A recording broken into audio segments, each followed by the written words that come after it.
Welcome to Office Hours, and where we answer your media, AV, and tech-related questions 7 days a week, 6 of which you actually can watch on replay via YouTube. Alexander Knight is our question reader. Alexander, what do we have on deck first? First up is from Marty Atias in Maryland, USA. Is anything new from Audinate? Oh, I smell a Cochrane. Marty. All right. Well, Dante is making really big strides in their technology, with Infocom coming right up.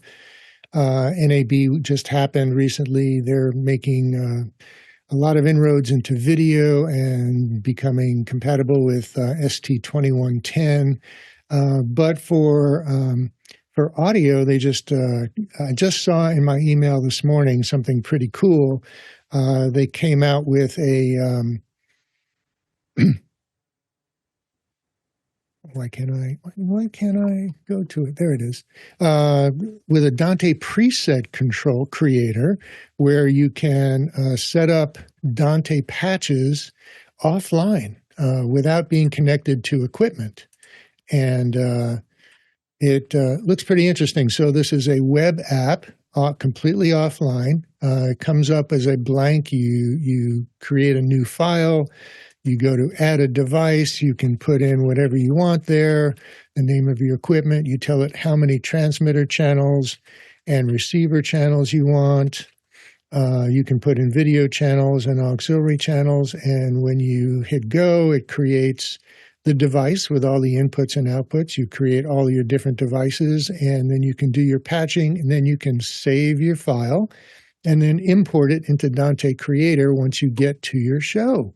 I think that's really cool. We've never been able to do that before.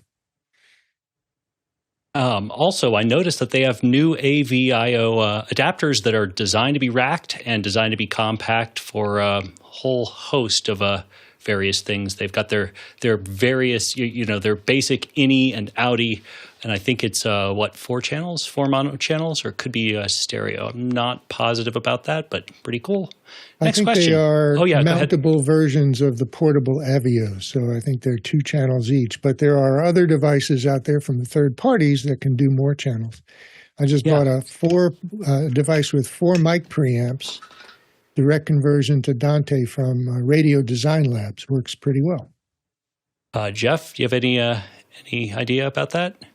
Yeah, those small ones use their lesser chipset. So there's Brooklyn. I can't remember the name of the other one, but the lesser chipset I think is limited to 4 channels total. So it's the 100 based Ethernet that's not gigabit. Yeah. Yes.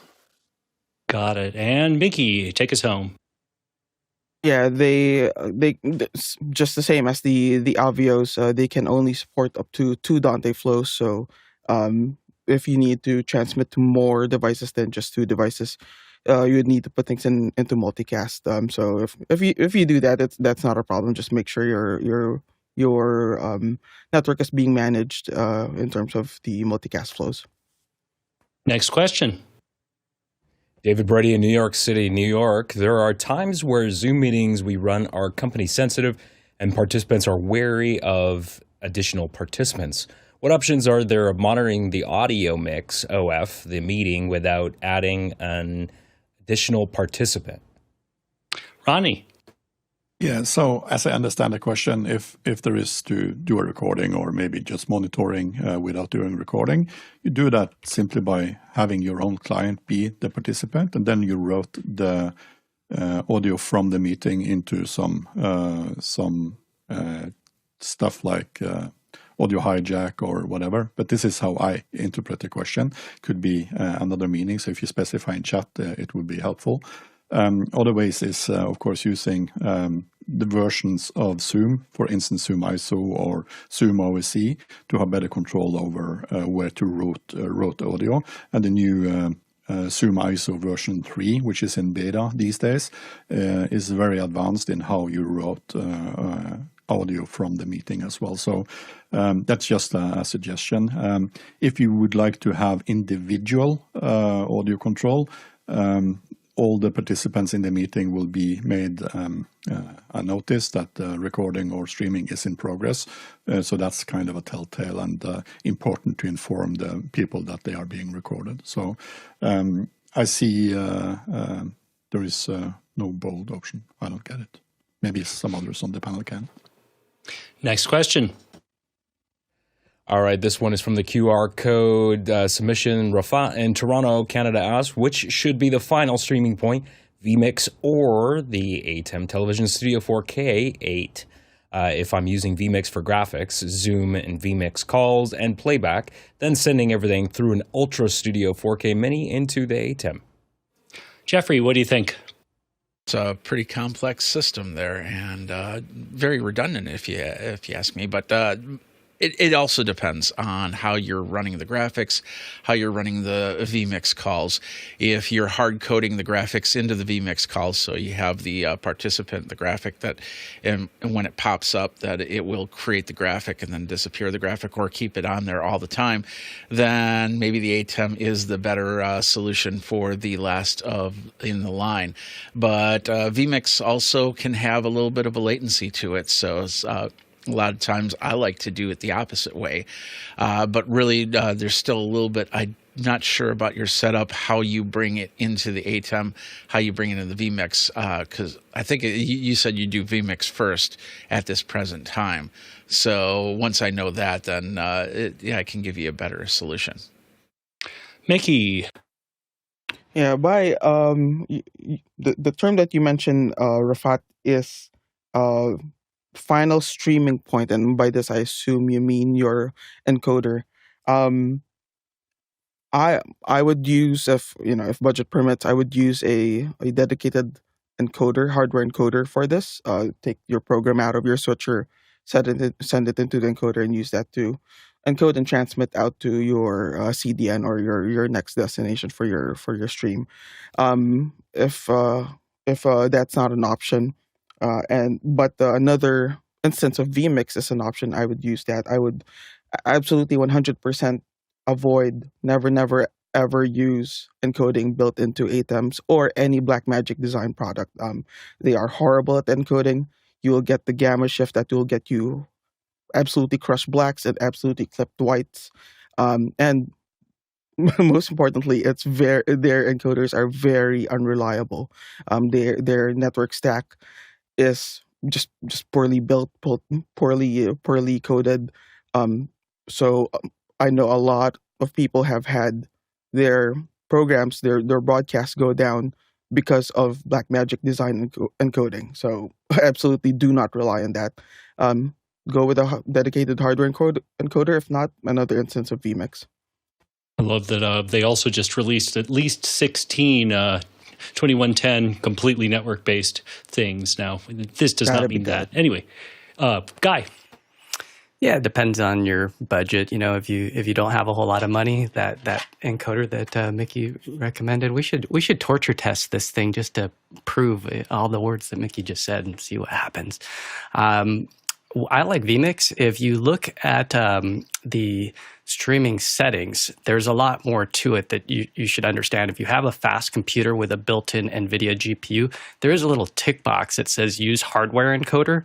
So it's this little tick box right here. And if you don't check that, you're going to use your CPU and not your GPU. So there's a couple things to tick off as far as properly setting up a vMix for high performance. So there's some stuff online to check out. But the other neat thing in here is if you do want a very high quality encode to YouTube, is you could start off with the H.264, say this 6 megabit one here, but then you can click this little gear and you can go in and you can actually change the format to HEVC or AV1 depending on what kind of graphics card you have in your machine, and you could go ahead and start to adjust these settings for a higher bit rate and 1440p or whatever you want to try and get the better YouTube pipeline. So what you want is something called AV1 or VP9 or the higher end pipelines. If you go to YouTube and you look at your stats for nerds, you'll see that there's something called AVCO1, and that's the one that you don't want. It really sucks the color out of it, and that tells YouTube that you've got like a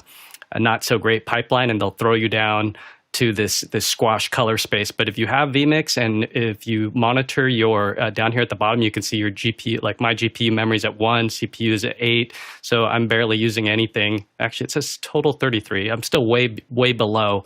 But if I went ahead and started a stream like HEVC, you would watch this walk up, and you just got to monitor it. You want to make sure that you're not overdriving your machine, that you have a healthy machine to be able to cut.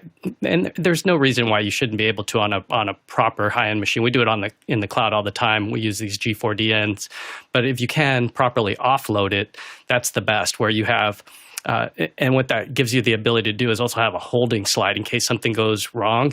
You have a dedicated encoding machine that you can just have like a, hey, we'll be right back type thing. And that gives you a second place in case something fails upstream. I like to have a route of camera 1 or a wide shot that I could cut to as well in that safety machine.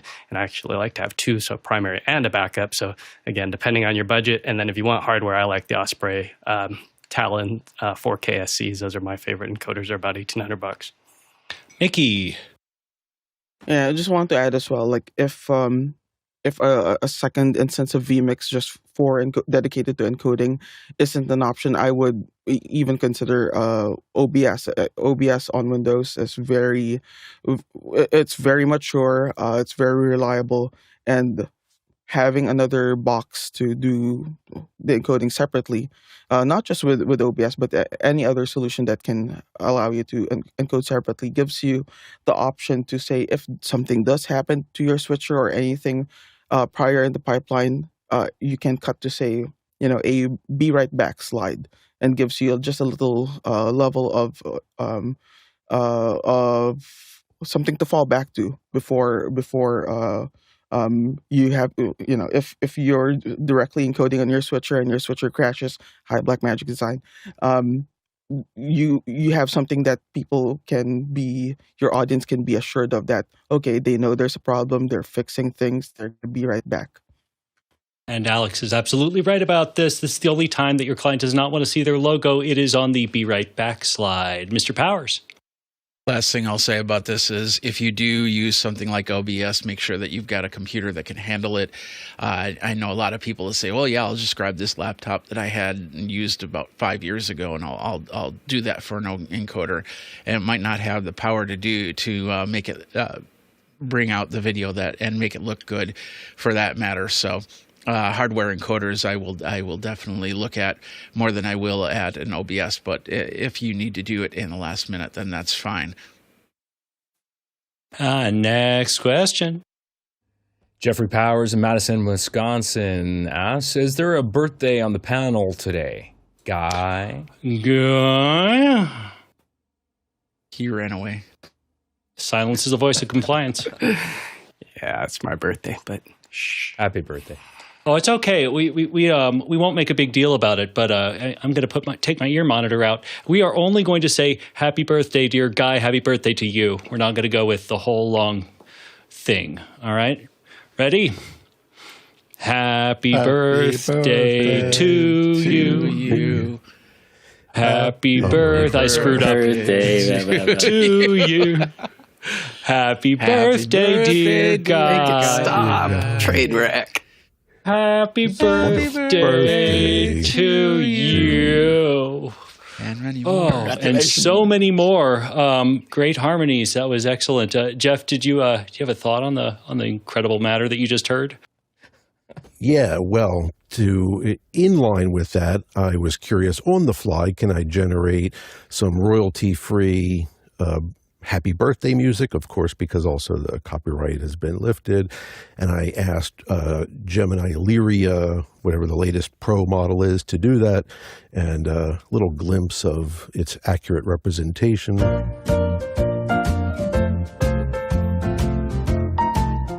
If we had a bouncing ball, we'd actually have a shot at it.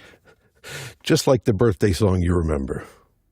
Oh, So I love that I chose to do the announcement right now. But, if you are missing, if you're only watching this on YouTube, you're missing half the show. Join our community, ask questions, vote, chat Mukana at officehours.global/join. If you have a quick question, you can go to askofficehours.global. That's askofficehours.global, or follow the QR code that should be appearing at some point on the screen. And next question. This one's coming in from Guy Cochran in Seattle, Washington. What do you use when someone asks, can you send tone? How about white noise? Mr. Cohen. So, since I know Guy's been playing around with Fairlight Mixer, the new, I thought, let me just make sure. And sure enough, just like in DaVinci Resolve, actually every channel can be configured with, let me get to it, as well as inputs. There's a generator that you can set up on every channel, which includes a whole host of options, including tone and white noise, and you can configure all these noises and oscillators to your heart's content. And you can just have a channel set up indefinitely to create that. 3 Jeffs answering. Demoted to last names, Mr. Francis. So if you asked me to send tone, it would be a sine wave tone at probably minus 20 dBFS. 1K would be a good option. 400 is another nice one because it's less annoying to listen to. Never white noise. White noise is equal energy per frequency. We can hear 20 to 20 kilohertz, but we hear in a logarithmic fashion. We hear octaves as doubling. So A is 440, A is 220, A is 880. If you take the entire spectrum of 20 to 20 kilohertz and you split it in half arithmetically, not geometrically, not logarithmically, 10K is the middle. So white noise puts the same amount of energy from 10K to 20K as it puts in the entire rest of the audio spectrum. So it sounds like high frequency hiss. That's why miking cymbals are not a big deal. Sorry, go ahead. Pink noise, equal energy per octave. So it sounds balanced to humans. Equal energy from 200 to 400, equal energy from 1K to 2K, equal energy from 10K to 20K. So pink noise is what we use when we want to have something that is balanced and sounds like normal component of audio. Mickey. So yeah, if your digital console, mixing console, has a signal generator and that path to the destination that wants the test signal is available there, then I would first reach out to the tone generator or signal generator on the board. If not, if I say I'm testing an isolated feed that isn't patched anywhere yet, I just want to test, a cable or an input of a head amp. If it's the solution I would use would depend on what exactly the signal is. If it's analog audio, that's easy. There are a lot of analog audio signal generators that can generate tone, white noise if you need that, or pink noise. The number one thing in my toolkit for that would be the NTI Minerator. It's highly accurate, more accurate than say. So there's a popular product called the Whirlwind Q-Box. That would be sufficient if you are just testing that a cable works. But if you want actual accurate measurements, go for products from NTI. If you need just a really dead simple signals generator, this is a barrel signal generator from Shure. You can power it off a low button cell battery, or it can also be powered off of phantom power. It generates a tone at, I believe it's 700 hertz. Yeah, let's say here 700 hertz. And again, if you just need to make sure like a path is working, if you're testing 4-wire circuits, for example, this is sufficient. But don't expect to be able to measure accurate levels here. If you need to test AES-3 circuits, my solution for that would be the DL1. This is originally created again by NTI. They make absolutely amazing products for testing. It's an older model, so it's kind of hard to come by nowadays, but it's still one of the go-tos for testing AES-3. Now, if ever your you need to test MADI connections, be it MADI over copper BNC or MADI over fiber. Absolutely the best tool for this. Direct out Analisa. You can generate signals in any of the 64 channels of MADI, all sorts of signals in any level that you want. You can do loops, like say if you have a MADI in and a MADI out both plugged in, you can send MADI, whichever channel of MADI in to whichever channel of MADI out. Absolute Swiss Army knife for testing MADI circuits.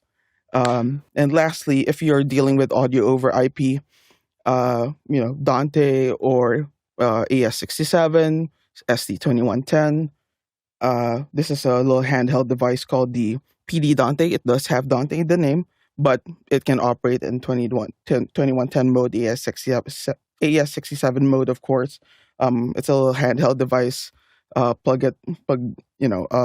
your Dante network into it, and you can send tone to anywhere that you want. You don't even need a computer running Dante Virtual Sound Card to select to create your subscriptions. It all happens in the box. Real good problem solver when you're dealing with with larger events. Here you have tens of thousands of channels of AVIO over IP. Having this thing in your hand, you can do a lot of circuit testing with it. Mickey, that was that switch on the Sennheiser for line level and mic level, or was that to pick phantom power or battery? No, that's simply this thing is simply a power switch. Oh, okay. And don't ask me how many times in my life I've just forgotten it powered on. So the next gig it's dead. But luckily, it can be powered over phantom, or just keep a couple button cell batteries in your case. Great. Ronnie. Yeah, so we never send white noise. White noise is something that is already explained. We send pink noise, and if we send tone, that's a different story. But pink noise is something we use to be sure we had all subwoofers running. So if you have a four-way system, for instance, a big PA system, running a tone wouldn't help unless you just want to know the signal level coming from that device and getting that through. Pink noise is something that actually sounds good and sounds awfully wrong if some of the PA pieces is not powered on or connected correctly. And we also use that, of course, for phase alignment, etc. And I just want to show, we always bring one of these with us. This is the Sonect Sound Bullet, which is for stage and kind of that, just to do line check.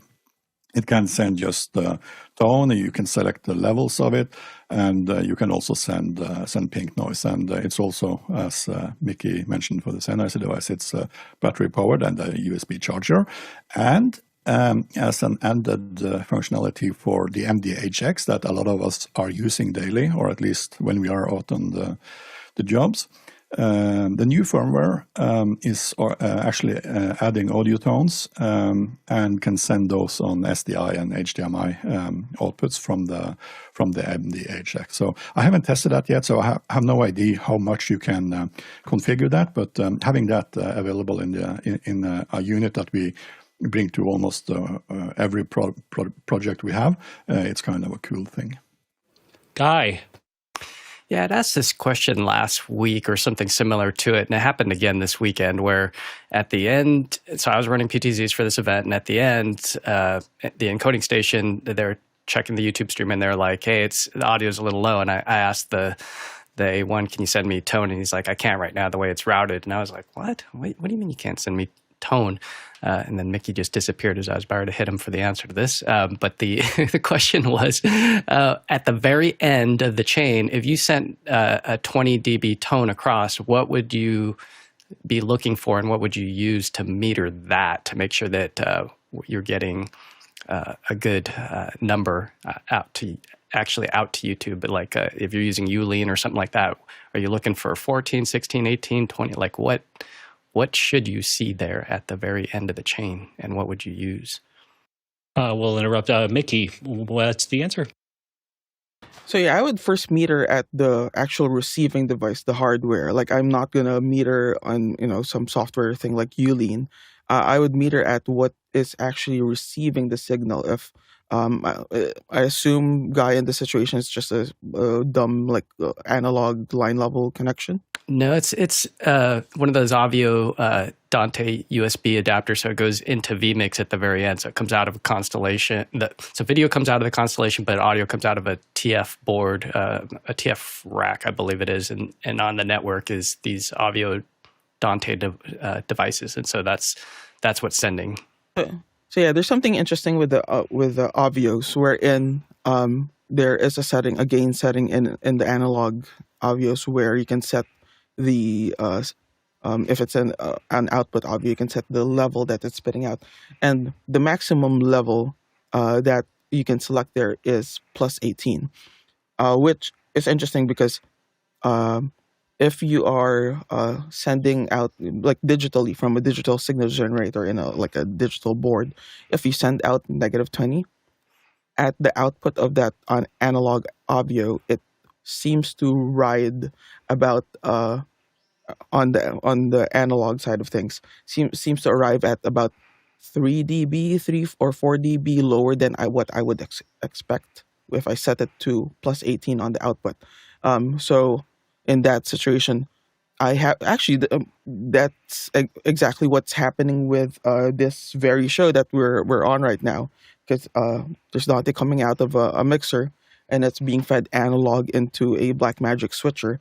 And on the Blackmagic switcher, I think I'm pumping up the input gain on that by about 3 dB.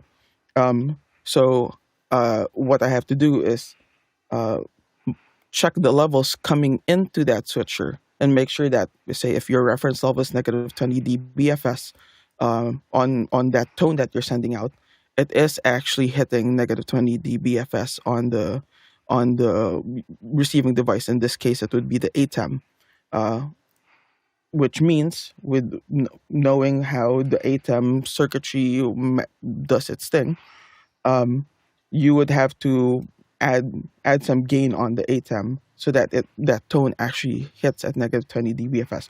One thing to know, I think, Guy, you guys are running audio coming out of an X32 or no, it's a TF rack. Oh, sorry, TF. Yeah. Okay. It's also important to, depending on where they insert the tone generator, if it's directly on the output, then you're fine. But say if they put the signal generator on a bus, make sure that bus's fader is at 0. And also, during the calibration process, disable any inserts or dynamics inserts or whatever other processing might be happening through that bus, so that your tone is actually reaching at unity or exiting the board at unity. But yeah, make sure that the negative 20 dBFS or whatever reference is exactly what you're receiving on the ATEM. Next question.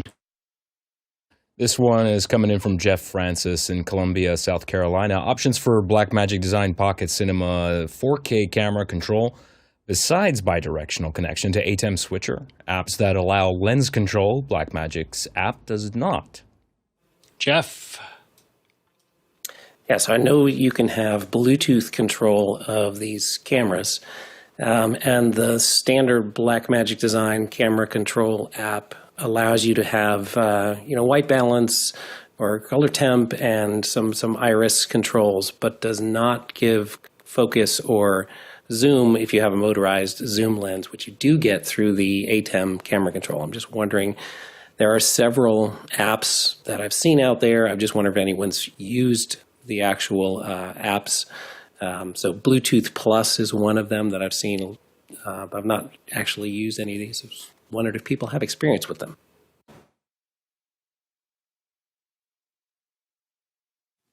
You're muted, Jay. Sorry. I have actually gone every which way, including, the additional Bluetooth, lens actuator, which very quickly, Mickey recommended it. I was pleased about it, but he's like, this is the cheapest possible one. And I'm like, okay, well, it only has to go 2 feet. Famous last words. It only has to go 2 feet means it's got 2 feet with which to screw up. So yeah, it broke within 5 minutes, started flickering like crazy. And I just decided, you know what? there are actually just a handful of lenses that you can, if you so choose. Oh, wait, hang on a sec. If you so choose, you can in camera control, make use of zoom. It's just not a very practical thing. And I just decided to go that way. Mickey. So yeah, ATEM software control indeed can send lens control commands to a camera, assuming that the camera and its optic system, its lens system, are fully electronically controlled. That means having servos for your focus as well as for zoom. So you would need a power zoom lens to be able to zoom. In ATEM software control, on the right hand side of each input, you have a little zoom slider here. And in terms of for iris control, you can bring this up and down, and that is how iris is controlled from ATEM software control. But again, you do need servo controllable optics on the camera, as well as having your return feeds coming out of your switcher going back into the camera for that control, assuming this is an SDI switcher, that you would need all of that wired up. Yep, and of course, Blackmagic cameras can decode the lens information. What is it, Lens C? I think is the protocol that it comes out with. You then need to do something with it, so it can get you to the camera. But what happens after that is anybody's guess. Next question. All right, this one's from Zach Stahlsmith in Chautauqua, New York. I need to take 2 mix buses on an X32 and send them to a matrix, which will then be sent to a Mevo. One mix bus is a room mic, and the other is wireless, unmuting the buses as needed. But is there a better way to do this? More details in the chat. Marty. I was looking in the chat to see for more details, but I couldn't find any. So first question is there a need to use the matrix versus the main left-right output? So we use a matrix when we want to do a different mix than what we're sending out of the main outputs. For example, your main outputs might go to streaming, whereas your matrix might go to loudspeakers or vice versa. Or you're sending to a different location, like floor monitors for a musician would be a different mix than the main outputs. Various applications for using matrices. If this is your main output, you don't really need to use the matrix, and you can just do your muting and unmuting on the input channels. And it doesn't. I wish I knew whether this was one wireless channel or multiple wireless channels. But you have a room mic as well. So assuming this is going to streaming output, I wouldn't mute a room mic. I would use the fader to bring it up and down. Doing a mute for room mics gets to be very abrupt and jarring. Suddenly turning on and off like that can be a distraction for the audience. So I would use either the input faders, going to a bus might be appropriate. Need really more information to guide you more particularly. But first thing is evaluate your need to use a matrix, or if you can just use a bus output directly. You can output from the bus directly out of the board, and there you go. It's really all I can tell you for now. Mickey. So yeah, it's really difficult to provide guidance if we don't know what the end goal is. Because you mentioned you're sending an input channel, a microphone, into a bus, and that bus into a matrix. And then that matrix then goes out to what looks to be a Mevo, seems to be a camera of some sort.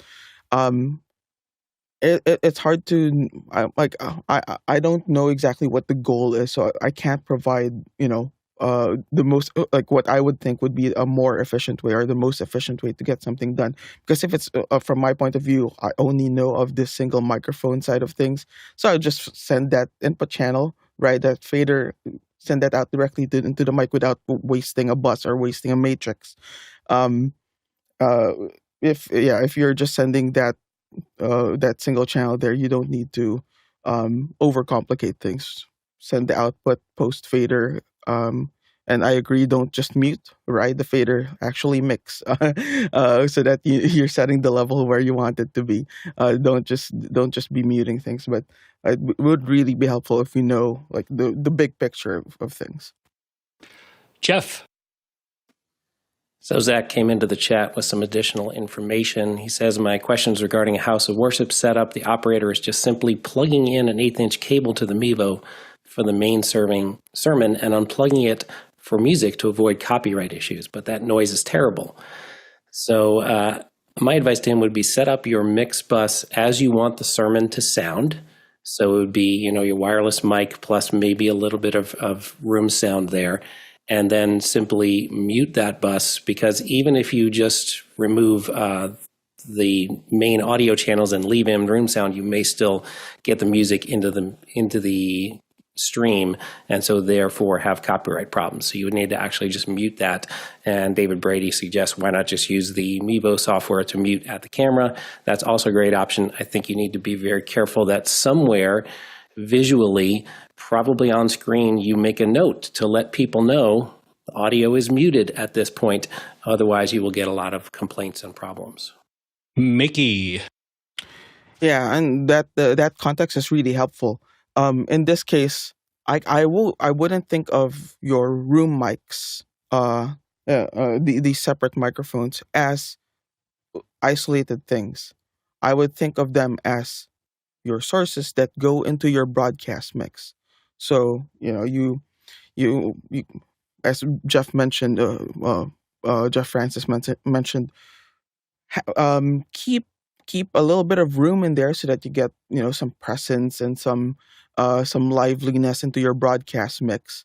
And if in a certain situation, a certain point in the service, you need to kill your RF mic and put a little more room in there, you just fade that up. Just make it part of your broadcast mix, and don't think of it as a totally separate thing that you only unmute when necessary. Make it part of your mix. Jeff. And I'll just add, it's interesting that he mentions copyright, so I'll assume maybe he's talking about on YouTube. And just wanted to bring up for folks that experience this after the fact, YouTube just released, I think, or at least announced, but I think released, now a feature where instead you have to go into the dashboard and decide if you want to mute it or manually replace it. And now there's an option, as good as that birthday song was, to automatically generate royalty-free music in place of if you're flagged for a copyright issue, which is kind of cool. Better than the other options, I guess. Mickey, bring us home. Yeah, regarding the copyright concerns, there are services out there, and I don't know the names off the top of my head, but I know there are services out there that allow you to license or allow an entity or a house of worship to license all sorts of praise music or house of worship music. So I would try to avoid working around it and just do it right, do it legally, get the licenses, so that if you're broadcasting your services, you want people to have the full experience and really be able to join in on the service, and cutting the music out, which is a big part of a service, would really disenfranchise the folks that are coming in remotely from home. If you guys want to do good to people and make them have a nice full experience, even though they're joining remotely, watching the broadcast remotely, then do it right. Get the licenses, and be able to do this without any fear of your broadcast being taken down. All right, last two Jeffs, Francis and Cohen, then we're going to put this to bed. I'm just going to come back to Mickey, and YouTube doesn't seem to care whether you have a license or not. If they find pre-recorded music during a stream, they can shut it down. And afterwards, even if it's not pre-recorded, they will, if you're playing copyrighted, performance of copyrighted music, it will get at least a flag, if not any kind of shutdown. So whether you have a license for that is something that has to happen after the fact and try and get YouTube to actually respond to you. Yep. And to that end, I was kind of mocking or joking the quick on-the-fly generation of the birthday song. But I should be clear that this is another option that is actually a very usable option already, especially with the Pro version. Even if you do a 1 month's plan, if you don't have it, the newest model of Lyria, you may have to tweak and try a couple times, tweaking your prompt.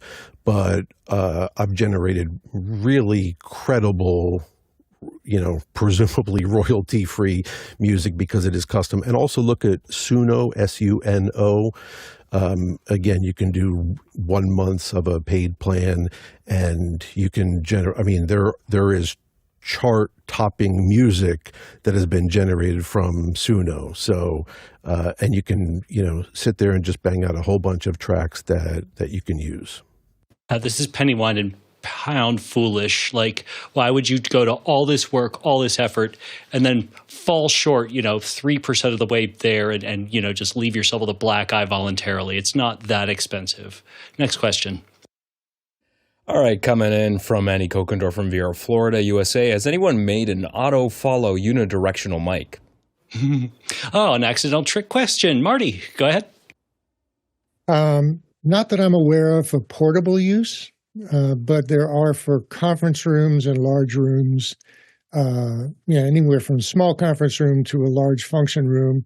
There are microphones that are beamforming microphones that are ceiling mounted or wall mounted and can actually output X, Y, and Z telemetry data that can communicate with PTZ cameras for automatic location and aiming. So if somebody is talking from a particular seat in a room, the microphone sends out that coordinate to the camera system and directs the camera to point at that seat. It actually works. It works remarkably well. The system is available from a variety of manufacturers. The microphones come in a variety of form factors. They come in bars and circles and squares. They can be mounted at the front of the room, on the walls, in the ceiling, and they can operate with a number of different PTZ camera brands. And you want to get the control system to do it. And there are a number of them out there, Lumens and a couple of others. LAIA is one that I just discovered that works really well. They're all configurable. So, but for portable use, no, I haven't seen anything for portable use. Ronnie. Yeah, just as you said, Sennheiser is the one I've been testing, and as Marty explained, it has a beamforming. Is it 28 microphones in a phased array kind of thing, controlled by software, and it measures all the frequencies and matches and detects what angle the audio is coming from, and sends that information out through metrics that can be used to control cameras. But I think the best autofollow is a really good boom operator. I saw behind the scenes from SNL a few weeks back, where they explained exactly how the boom operators that are sitting on each side of the stage is using this large entrapment to control everything.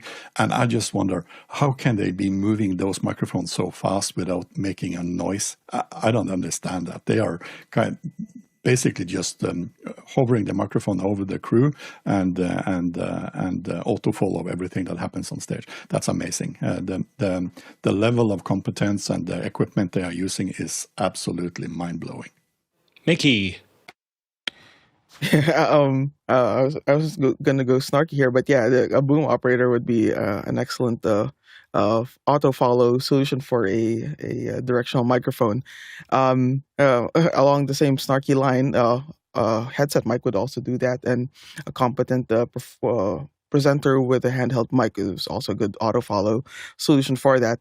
But going back to what Marty was saying earlier, there are these systems that have beamforming microphone arrays, and these are mostly used for, like, say, conference rooms or sometimes classrooms, in order to have a less obtrusive microphone system that can sort of improve on just like a basic single room mic. But with those such solutions, it's trying to make the most out of a bad situation. You will have microphones that are multiple meters away from your subject, typically, and it would be garbage in, garbage out. It would be just the best of the garbage that it can collect. So those options are there if that is sufficient for your needs. But if you're looking for something broadcast quality or something that you would you put out on air, don't even. It would be a waste of time to even try those. When I said an accidental trick question, I was thinking, as long as you don't care about quality, technically, if you want to go way old school, the original mono ball is an auto follow unidirectional mic, right? Am I dead wrong there? Bueller? No one? Okay, good. Anyway, if you're watching and you like what you see and you like what you hear, because, on Wednesdays, for example, we've got a whole host of audio experts, and you find yourself wondering how you can help, how you want to be a part of this, you can volunteer or donate, and that is donating your time or donating your money. officehours.global/volunteer if you want to join into the crew and use some of the coolest back-end software stuff. If you want to see how it works, well, best way to learn it is to do it. And if you want to donate some money, we are a 501c3, which means I believe we are tax deductible at officehours.global/donate. That's officehours.global/donate. Next question. Ronnie Hofso in Tromsø, Norway asks, what professional mobile line arrays are there? The Bose brand is popular. Which others, and what are the benefits, and why choose one over a more traditional point source system? Marty. All right, so these portable line arrays typically look like a column that sits on top of a subwoofer. It's small and light enough to be portable. The Bose system actually, and some others, the column comes apart and actually fits into the back of the subwoofer, making it super portable. The application for these is small to medium-sized rooms, can be speech, can be music, where you can get the column height to match the head height of the audience, whether they're seating or standing, because with a column array, similar to a line array, but in a smaller form factor, the biggest advantage is that you have a lot of control over the vertical dispersion angle. That is how narrow vertically the beam is coming out of the speaker. Can be very narrow, can be 10 degrees, 20 degrees, like really super narrow in the mid and high frequencies only, right?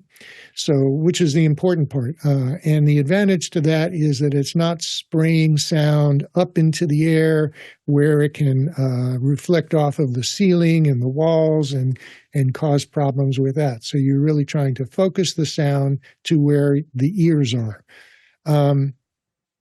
And they come in a variety of, from every brand has these things. I have to call out JBL because they kind of really failed me on a system. There's a system we bought that just turns itself off spontaneously during an event, and they refuse to service it. So I'm going to call them out. But a system that I've really liked a lot of their products, so a lot of my customers have bought these, is LD systems.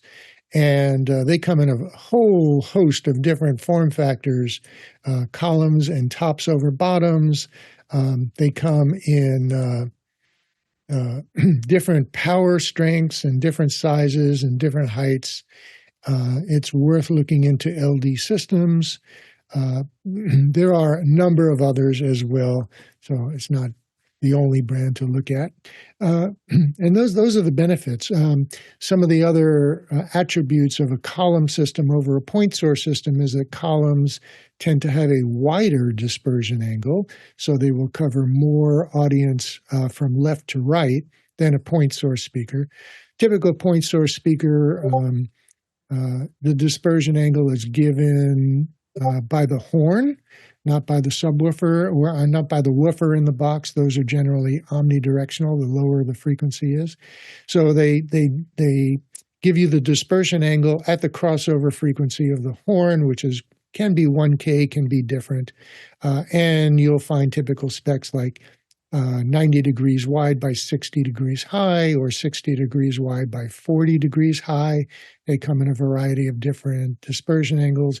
Interesting, the larger the woofer, the smaller the dispersion angle, right? So smaller boxes will tend to be wider and taller. Some of them have these rectangular dispersion angles, like I mentioned. Some of them are conical, so there'd be the horizontal and the vertical would match, such as the QSC K array, K systems, the K102, the K10, the K8. The K8, for example, is 108 degrees tall and wide in its dispersion, where the K10 is 90 degrees. And, they're good sounding boxes, but because of that super wide and tall dispersion, they tend to spew sound out all over the place, where it's completely unuseful and harmful because of the reflections. It's typical to see a box on a stand that is above head height, and when you think about that, all of the heads are below the center line of the speaker, which means less than 50% of the sound energy coming out of the speaker is being used by ears. The rest of the sound is just being spewed up into the air and reflecting off the ceilings and walls.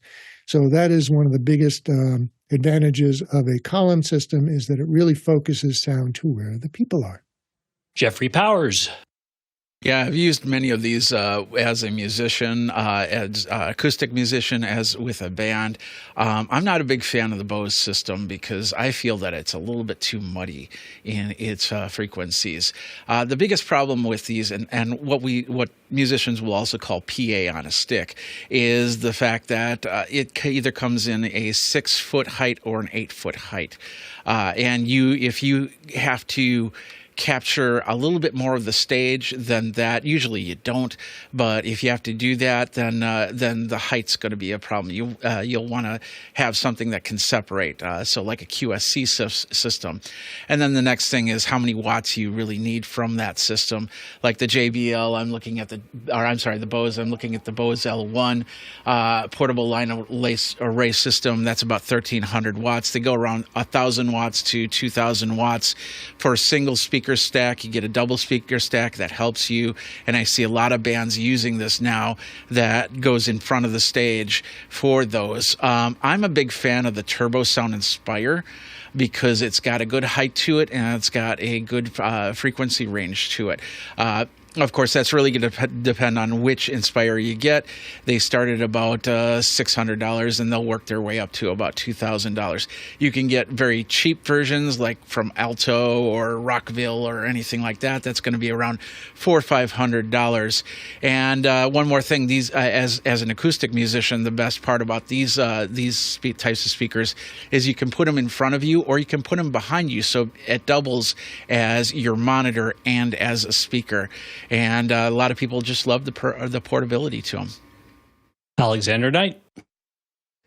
Yeah, just one quick thing I just wanted to add too, because it was mentioned about some JBL. Now, I don't know if the JBL system that we were talking about had a battery in it, but do be careful about getting portable systems that have batteries in this, because I ran into this with one of my customers because I rented him. We actually, the company I work for, we actually manufacture a lot of portable speakers with batteries, and we have this little one that has two 6.5-inch drivers with a 1-inch tweeter in the middle, and it's little 60-watt battery powered speaker. And he rented these. He didn't tell me what he was going to do with them, but he hung them in these trees that were off to the left, stage left and right of this theater production. And the reason why he attached them to the branches is because of the size, and he was using them to fire audio playback. But of course, not realizing because they were battery-powered speakers, they go into a sleep mode, power save mode, when no audio is passed. And so there would be a delay of about 2 or 3 painful seconds before the music would come through. And I said, well, you're trying to use it for something that it wasn't designed for continuous playback like that. And we were able to come through for him. I actually sent it to our techs, and they updated the firmware and disabled the power management features. So if you have a good relationship with the speaker company and you have technicians that can do that, that's an ace up your sleeve, but not everyone. JBL might not do that for you, so just be careful about what you buy. Or if you have a group such as this, and we have moved mountains in the past. Next question. All right, next up is from Inchi Dumbaya in Montreal, Canada, who's winning the voice over IP race so far on the field. NDI or 2110, why? Transporting power, PoE++, and video data via a one-signal cable is the panacea. And that's from the QR code. I will answer the question exactly as asked, which was voice over internet protocol, not audio-visual over internet protocol, and I will leave the rest to Mickey. I think Ubiquiti's VoIP is incredibly solid. It is truly some of the best that I've ever used. Other than that, as long as you've got solid routing and a decent SIP protocol that has a good solid DNS and good bandwidth, it's just not that hard anymore because most of us aren't using DSL. Mickey. Yeah, I know the question says VoIP, which typically people would translate to voice over IP, telephone systems, building intercom systems use VoIP. But I have a hunch that Nietzsche's probably means video over IP, so AV over IP protocols that we use in production and in broadcast.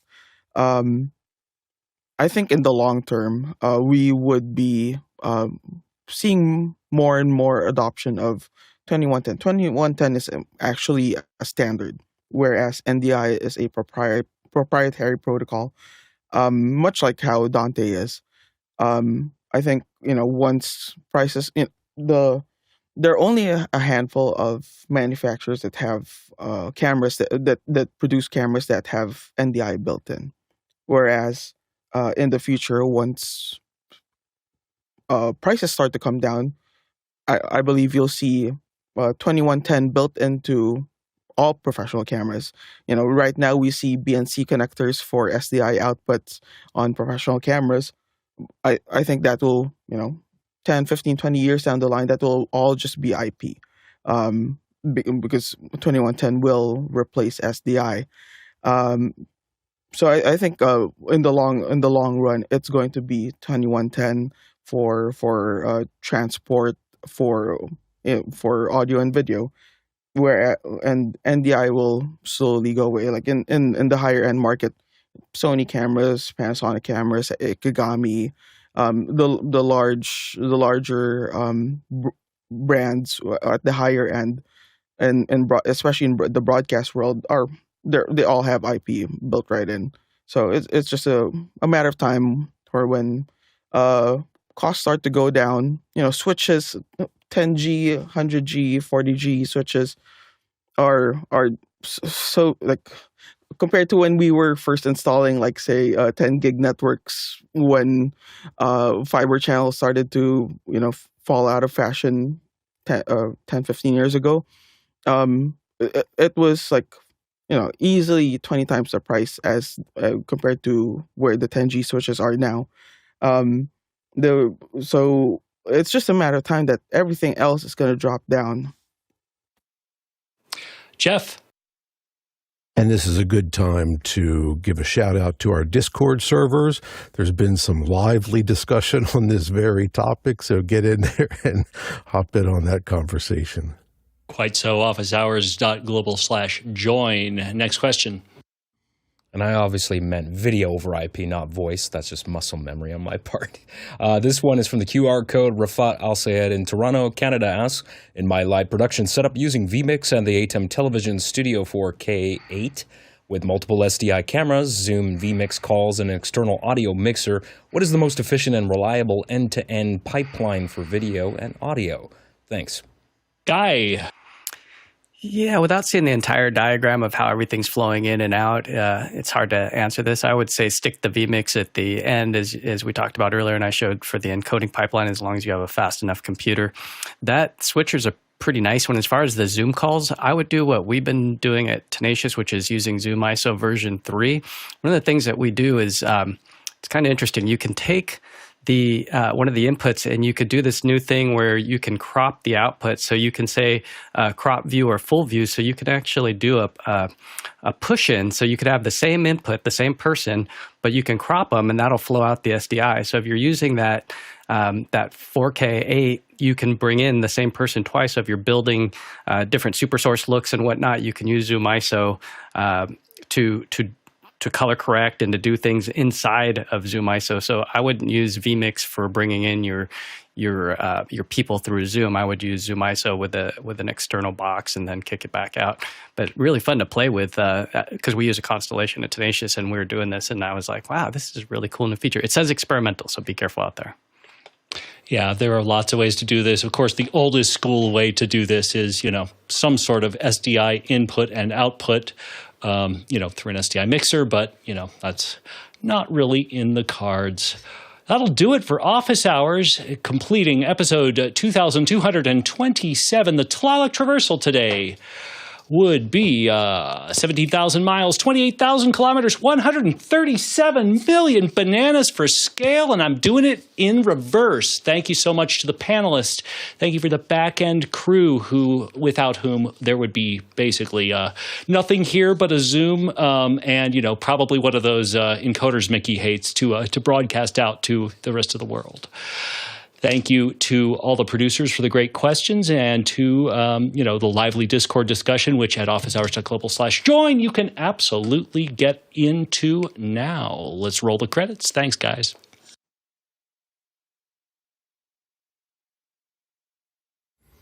It is fun to see which topics turn into the really hot topics. Instead of coal, Mickey, in your stocking, if I put a Blackmagic 4K encoder. There'll be one less in the wild. That's right. Mickey, not a violent person, unless, of course, he finally sees a Blackmagic encoder just hanging out there where it doesn't belong. Oh, yeah. How many people have seen that? The good old buffer full warning. Oh, please don't remind me. Oh, that just hurts. Go there. Just watching the entire stream fall apart as you see the cache full notice flashing and just... Well, there's proof that better than the blinking light for the recording. Sit there